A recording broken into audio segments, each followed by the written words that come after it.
여러분 안녕하십니까? 밤낮으로 폭염이 이어지면서 서해안에서는 뜨거워진 바닷물 때문에 물고기들이 집단 폐사하고 있습니다. 태안 가두리 양식장의 수온이 30도를 웃돌면서 고수온을 견디지 못한 우럭 55만 마리가 떼죽음을 당했습니다. 고수온이 오는 20일 전후까지 이어질 것으로 예상돼 피해 규모는 갈수록 더 커질 전망입니다. 장석영 기자입니다. 태안군 안면읍의 가두리 양식장. 우럭들이 배를 뒤집은 채 물 위로 떠올라 있습니다. 어민들이 죽은 우럭을 뜰채로 건져 담아두었는데 큰 통으로 23개나 됩니다. 한 통당 1,500여 마리. 하루 3만 4천 마리씩 폐사하고 있는 겁니다. 이 양식장에서는 물고기가 70%가량 폐사한 상태로 어민들은 고수온이 3, 4일가량 지속되면 전량 폐사할 것으로 우려하고 있습니다. 우럭이 견딜 수 있는 한계 수온은 28도. 하지만 국립수산과학원이 발표한 태안 지역 해수 온도는 최고 30도를 넘긴 상태입니다. 28도 이상 수온이 3일 이상 지속돼 지난 2일 고수온 경보가 발령된 태안에는 열흘 넘게 고수온이 이어지고 있습니다. 손 쓸 방법이 없는 어민들은 망연자실한 표정으로 죽어가는 물고기들을 바라만 볼 뿐입니다. 이 고수온에 견딜 수 있는 어종은 하나도 없다고 봅니다. 그래서 이 양식장뿐만 아니고 안면도에 있는 모든 양식장들은 100% 폐사한다. 이렇게 지금 보고 있습니다. 태안 천수만 일대 97개 어가에서 폭염으로 폐사한 우럭은 55만여 마리. 오는 20일 전후까지 고수온이 이어질 것으로 예상돼 폐사 규모는 더 커질 전망입니다. 태안군도 폐사를 막기 위해 차광막을 설치하고 액화 산소를 주입하는 등 집중 지원에 나섰지만 피해를 막기엔 역부족입니다. 면역 증강제, 차광막 등을 양식어가에 조기 지급하여 고수온에 사전 대비를 하고 있으나 계속되는 폭염으로 인해 고수온이 장기화되면서 양식어가에 피해가 발생하고 있습니다. 앞으로 피해 원인 조사를 위해 합동 피해 조사반을 구성하고 앞서 천수만에는 고수온으로 지난 2013년 500만여 마리가, 2016년에는 377만여 마리가 폐사한 바 있습니다. TJB 장석영입니다. 대전과 세종, 충남 대부분 지역에 35도를 웃도는 폭염이 이어지면서 온열 질환 신고가 쏟필했습니다. 오늘 낮 12시 40분쯤 홍성에서 자전거를 타고 가던 60대 남성이 어지럼증을 호소해 병원으로 이송되는 등 오늘 하루에만 지역에서 12건의 온열 질환 의심 신고가 접수됐습니다. 오늘 낮 최고 기온은 공주 유구읍 37도, 논산 36.6도, 아산 36.2도, 세종 금낭 36도, 대전 35.6도 등을 기록했습니다. 지난주 대전의 한 물류센터에서 상하차 업무를 하던 30대 남성이 온열 질환으로 쓰러진 사고와 관련해 노동단체들이 대책 마련을 촉구하고 나섰습니다. 폭염 시 휴식 시간을 주도록 하는 정부 가이드라인이 현장에서 지켜지지 않고 있는 가운데 물류센터 근로자들이 폭염에 무방비로 노출되고 있습니다. 정유진 기자의 보도입니다. 지난 7일 대전의 한 택배 물류센터에서 상하차 업무를 하던 37살 A씨가 쓰러져 병원으로 이송됐습니다. 당시 측정한 체온은 40.9도로 A씨는 다음 날 오후에서야 의식을 되찾았습니다. 체감온도 33도 이상 시 매시간 10분, 35도 이상 시 매시간 15분 휴게 시간을 줘야 한다는 폭염 관련 고용노동부 가이드라인은 있으나 마나였습니다. 이 택배 물류센터는 이번에 문을 새로 열었지만 결국 한 해가 넘기기도 전에 폭염으로 인해 쓰러진 근로자가 발생했습니다. 물류센터는 전국에서 모여든 택배 상자를 빠르고 정확하게 옮겨야 하는 업무 특성상 육체 노동 강도가 높을 수밖에 없습니다. 적재함에서 물건을 쌓거나 그 안에 있는 물건을 내리거나 하는 일이기 때문에 바람도 안 통하고 굉장히 더운 공간에서 밀폐된 공간에서 일을 해야 되는 거기 때문에 굉장히 힘든 일이고 물류센터의 경우 건축법상 창고로 분류돼 있어 냉난방 시설 설치 의무도 없습니다. 최신 물류센터의 경우 냉방 시설이 있긴 하지만 층고가 워낙 높아 실제 체감 온도를 낮추는 효과는 미미합니다. 실제로 대전의 한 물류센터에서 지난달 22일부터 실내 온도를 측정해보니 휴게실조차 체감 온도가 33도 가까이 치솟았습니다. 평균 30.8도로 30도 밑으로 떨어진 적이 드물었습니다. 공공운수노조 대전지역본부는 물류센터 원청과 노동부의 안일한 대응으로 폭염 산재가 반복되고 있다며 재발 방지 대책 마련을 촉구했습니다. 노동자를 위한 실질적인 폭염 대책이 마련되어야 한다고 하지만 현실은 그렇지가 않습니다. 말로만 폭염 대책 외치지 말고 더 이상 물류 노동자를 이 여름 죽음의 작업에 방치하지 않기를 요구합니다. 한편 이번 사고와 관련해 조사에 나선 대전고용노동청은 지난 9일 물류센터에 대한 긴급 점검을 실시했습니다. 법 위반 사항은 없었다면서도 냉방시설이 있는 휴게 공간을 설치하고 에어컨의 설계 구조를 바꿀 것을 권고했다고 밝혔습니다. TJB 전유진입니다. 역사 인식 논란에 휩싸인 김영석 독립기념관장에 대한 사퇴 요구가 거센 가운데 독립기념관이 15일 열릴 예정이었던 광복절 경축식을 취소했습니다. 1987년 문을 연 독립기념관에서 자체 경축식이 열리지 않는 건 37년 만에 처음입니다. 독립기념관 측은 김 관장의 정부 주최 광복절 기념 행사 참석으로 인해 부득이하게 자체 경축식을 취소하고 공연과 전시회 등 나머지 부대 행사들은 정상적으로 진행한다고 밝혔습니다. 이에 대해 독립기념관 노조는 김 관장이 친일파 행적을 재평가하겠다는 등 독립운동의 가치를 훼손한 데 이어 해마다 개최해오던 광복절 경축식마저 취소하는 등 수장으로서 자격이 없다며 즉각 사퇴를 촉구했습니다. 지난 6일 금산 공영주차타워에서 발생한 전기차 화재와 관련한 정밀 감식이 오늘 국립소방연구원에서 진행됐습니다. 이번 감식은 국립소방연구원과 차량 제조업체, 배터리 제조업체 등이 참여한 가운데 차에 남아있는 흔적과 기록을 통해 화재 발생 당시 배터리 상태 등을 살폈으며 정확한 감식 결과는 2주 뒤쯤 나올 전망입니다. 경찰은 차량 운전자가 화재 발생 전날 저녁 6시쯤 배터리 15%인 상태에서 충전을 시작했고 화재 발생 당시 95% 충전 상태였다는 진술을 토대로 수사를 이어가고 있습니다. 45억 원에 달하는 공사비 미지급 등으로 준공이 무기한 지연되고 있는 대전 신탄진 청년주택 사태가 해결의 실마리를 찾게 됐습니다. 4개 업체로 구성된 컨소시엄 주력사 한 곳이 탈퇴를 원하는 업체들의 지분을 넘겨받아 건설을 마무리 짓기로 한 건데요.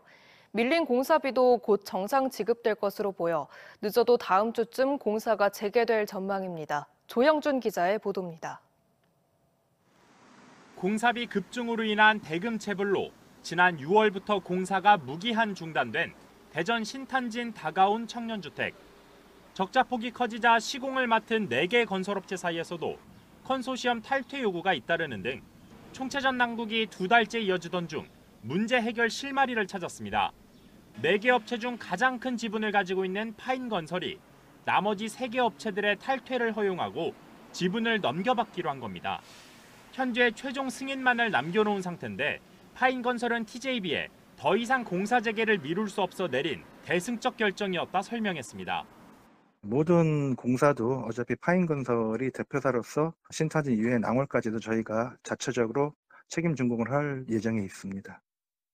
앞으로 신탄진과 낭월동 두 청년주택 시공을 홀로 책임져야 하는 만큼 대전도시공사도 100억 원이 넘는 손실액에 대한 대책 마련에 함께 나서줄 것을 촉구했습니다. 컨소시엄 내부 갈등의 해결 조짐을 보이며 발주처인 대전도시공사도 60여 개 하도급 업체들의 체불된 공사비 45억 원가량을 이르면 이번 주 중으로 지급할 방침입니다. 지역 협력업체들도 다음 주를 목표로 공사 재개 준비에 들어갔습니다. 파인건설에서 어려운 결정 해주셔서 하도급 업체들은 정말 고맙게 생각하고 있습니다. 월요일부터 공사를 바로 할 수 있도록 하겠습니다. 이곳 신탄진 다가온 청년주택의 공정률은 95%대에 멈춰 있습니다. 공사가 재개되면 준공까진 2달가량 걸릴 것 같다는 게 현장 관계자들 설명입니다. 대전도시공사는 가장 빠른 방법으로 업체들의 공사비 지급을 완료하겠다며 청약 신청자들의 불편 해소를 위해 신속한 준공을 약속했습니다. TJB 조형준입니다. 인력난으로 매주 목요일 성인 응급실을 축소 운영하고 있는 세종 충남대병원에 세종시가 재난지원금 2억 원과 군의관 파견을 지원하기로 했습니다. 최민호 세종시장은 조강희 충남대병원장과 만나 응급의료센터 전담 의료진에 대한 초과 근무 수당 2억 원을 지원하고 중앙사고수습본부에 군의관을 요청해 이날부터 응급실에 근무할 수 있도록 조치했습니다. 한편 세종시는 재난지원금 외에 연간 11억 원의 예산을 세종 충남대병원에 지원하고 있다며 병원 측에 조속한 의료 공백 정상화를 당부했습니다.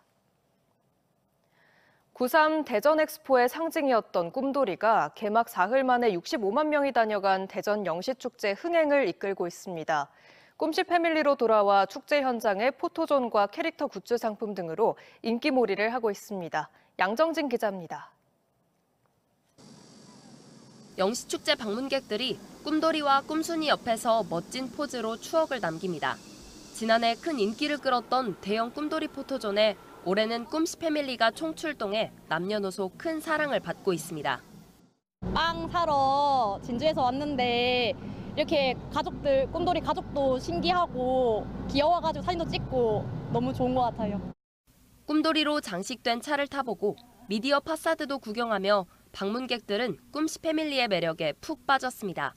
꿈돌이 인형부터 스티커, 키링과 여권 케이스 등 다양한 꿈돌이 캐릭터 굿즈들도 판매량이 급증하고 있습니다. 무드등도 있고 배지도 있어서 가방에 달고 다니기도 되게 귀엽고 마그네틱도 있어서 여기 와서 대전 와서 기념품으로 사기 되게 좋은 것 같아요. 현재 품절 상태인 꿈돌이 인형을 비롯해 영시축제 개막 이후 사흘간 2,700여만 원 상당의 캐릭터 굿즈가 판매됐습니다. 관광공사라든가 관광협회 그리고 디자인진흥원, 공예조합 또 지역 기업 등하고 협업을 해서 약 200여 종의 기념품을 개발했어요. 그래서 그 기념품을 이번 영시축제를 계기로 해서 판매를 시작했고 대전 도시철도에도 꿈씨 패밀리가 등장했습니다. 꿈돌이 가족의 화목한 일상과 모험 등 웹툰 테마와 바다와 우주를 떠다니는 듯한 그림들이 시민들의 눈길을 사로잡습니다. 꿈돌이도 가득한 패밀리도 있고 좋고 그다음에 이런 배경으로 만들어질지는 몰랐어요. 꿈돌이가 옆에 있는 것처럼 행복해요. 지난 주말에는 꿈씨 패밀리가 퍼레이드를 펼치고 꿈돌이가 대전 위성 SAT를 타고 하늘을 날아오르는 등 다양한 퍼포먼스도 펼쳐졌습니다. 대전 엑스포 이후 30여 년이 지난 지금까지 대전의 대표 마스코트로서 역할을 하고 있는 꿈돌이가 영시축제 현장에서도 자신의 매력을 마음껏 발산하고 있습니다. TJB 양정진입니다. 2024 파리올림픽 펜싱 여자 사브르 단체전에서 은메달을 따낸 전하영 선수의 환영식이 대전 동구 홍도동 행정복지센터에서 열렸습니다. 대전 홍도동 출신에다 가족이 현재 홍도동에 거주하고 있는 전하영 선수는 이번 파리올림픽에서 서울시청 소속으로 윤지수와 전은혜, 최세빈 선수와 팀을 이뤄 사상 첫 여자 사브르 단체전 은메달을 획득했습니다. 오늘 밤 3대 별똥별 중 하나인 페르세우스 유성우가 쏟아집니다. 한국천문연구원과 국제유성기구는 오후 11시쯤 달이 지면서 페르세우스 유성우 관측 조건이 좋을 것으로 예상한다며 11시 30분쯤 도시불빛에서 벗어나 깜깜하고 맑은 밤하늘에서 관측 확률이 높다고 설명했습니다. 페르세우스 유성우는 스위프트 터틀 해성에 의해 우주공간에 흩뿌려진 먼지 부스러기가 지구 대기권과 충돌에 불타면서 별똥별이 비가 떨어지는 것처럼 보이는 현상으로 매년 7월 중순부터 8월 말 사이 관측이 가능합니다. 대전경찰청이 8월 15일 광복절을 앞두고 이륜차 폭주행위 단속을 강화합니다. 경찰은 주요 예상 집결 장소와 새벽 활동 시간대를 사전에 파악하고 경력을 배치해 증거 수집과 함께 현장 검거에 주력할 예정이며 도주하더라도 수사를 통해 반드시 검거할 계획입니다. 이륜차 등으로 줄지어 통행하며 사람에게 위해를 끼치거나 교통위험을 초래하는 폭주행위를 할 경우 2년 이하의 징역이나 500만 원 이하의 벌금에 처해집니다. 대연 지역의 어린이집과 초중고등학교 등 교육시설의 금연구역이 30m 이내로 확대됩니다. 기존의 교육시설 경계선에서 10m 이내였던 금연구역이 국민건강증진법 개정에 따라 30m 이내로 확대됨에 따라 오는 17일부터 금연구역에서 흡연하다 적발되면 과태료 10만 원이 부과됩니다. 대전시는 교육청 등과 협력해 안내 표지와 현수막을 부착해 변경된 내용을 안내하고 하반기에는 자치구와 합동 점검을 벌여 단속을 진행할 예정입니다. 하나이글스가 대전에서 열린 키움 히어로즈와의 주말 3연전에서 1승 2패를 거두며 9위로 내려앉았습니다. 지난 금요일 첫 경기를 7대5로 승리한 하나는 두 외국인 투수 와이스와 바리아를 대고도 토요일과 일요일 두 경기를 내리내주며 꼴찌 키움의 루징 시리즈를 기록했습니다. 순위도 리그 9위로 한 단계 떨어진 하나는 내일부터 LG를 상대로 중위권 도약을 위한 홈 3연전에 나섭니다. 올해 여름 휴가철 27,768명이 여객선을 이용해 충남 서해 지역의 섬을 방문한 것으로 집계됐습니다. 한국해양교통안전공단 보령 운항관리센터에 따르면 이 기간 보령에서 17,789명, 서산태안에서 3,463명, 당진에서 6,506명이 여객선을 이용했고, 이는 지난해 같은 기간 28,305명보다 1.9% 537명 줄어든 수치입니다. 보령 운항관리센터는 기록적인 폭염으로 여객선 이용객이 소폭 감소한 것으로 보고 있습니다. 2026년 세종국제정원 도시 박람회의 핵심 시설인 상징정원 조성을 위해 국제지명 설계 공모전이 추진됩니다. 세종시는 상징정원 조성에 이화여대 캠퍼스 복합단지 ECC를 설계한 건축가 도미니트 페로 등 국내외 유수의 건축가와 조경가가 참여하는 국제지명 공모를 실시하기로 했습니다. 상징정원은 최종안이 확정되면 오는 2026년 3월까지 사업비 60억 원을 투입해 중앙공원 일대에 약 7,700제곱미터 규모로 조성될 전망입니다. 공주시는 올해 제70회 백제문화제에 대한 일정과 총 25개의 세부 프로그램 등을 확정했다고 밝혔습니다. 올해 백제문화제는 백제의 문화, 제70번째 위대한 발걸음이라는 주제로 오는 9월 28일부터 10월 6일까지 9일간 공주 금강신관공원과 공산성, 무령왕 등 제민천 일원에서 개최됩니다.